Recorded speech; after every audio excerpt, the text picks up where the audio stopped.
In 1817, in the Principles of Political Economy and Taxation, Ricardo, a wealthy stockbroker, introduced the labour theory of value. And he argued that labour should not be understood in relation to what's produced, because circumstances of production vary according to the fluctuation of commodity prices, the price of food and other necessities, in order that the price of labour should reflect supply and demand.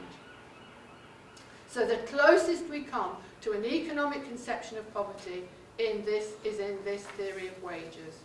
It's poverty which guides the price of wages, which must be subject to the laws of supply and demand. And in the present, we might think of a 0 hours contract that absolutely typifies this.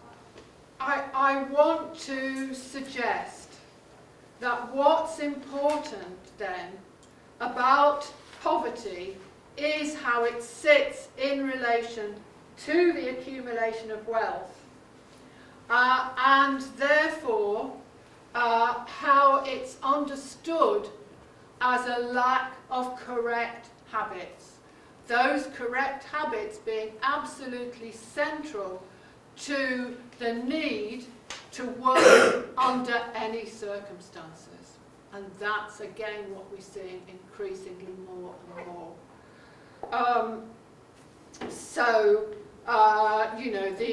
These are escape from poverty could be understood as limited by beliefs, attitudes, behaviours which develop because of the response of earlier generations, short time horizon, poor work ethic, risk aversion, unstable families, welfare dependence, substance abuse, fatalism, low expectation. So the policy implications are all on changing behaviours. And so I'm trying to say then that this idea is not new. We actually have to look at the understanding within liberalism about the production of wealth and the turning of people into labour. I want to suggest that we can consider the intergenerational transmission of poverty as an interlinked set of hauntings, that we're haunted by that which was set up in the 19th century, at least, both in terms of policies and practices, but also in terms of experience passed down communities and through families. And that is the experience of what it means to be labour, to cope with the fluctuation in supply and demand, for example. So the turning of people into labour means that labour is abstract and flexible. The price of commodities goes up and down. The need for labour changes. The criterion is wealth. So the need to support the workless is a drain on the production of wealth. This is what Ricardo and Malthus said.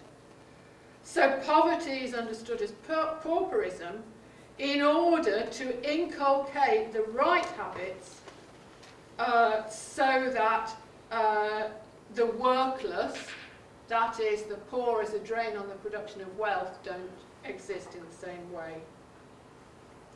This means that an abstract amount of labour needed changes in relation to demand for a product.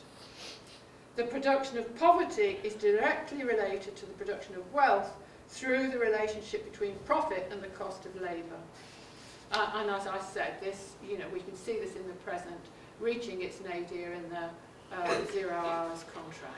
So the problem now relates to the production of wealth through finance capital rather than manufacture in the UK, and service industries directly related to consumer demand, which of course everybody's saying is weak.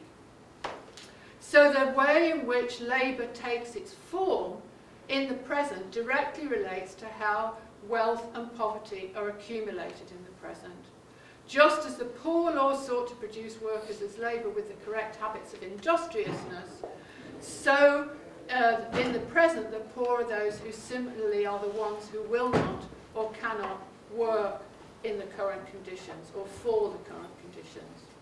So what are the intergenerational consequences of this?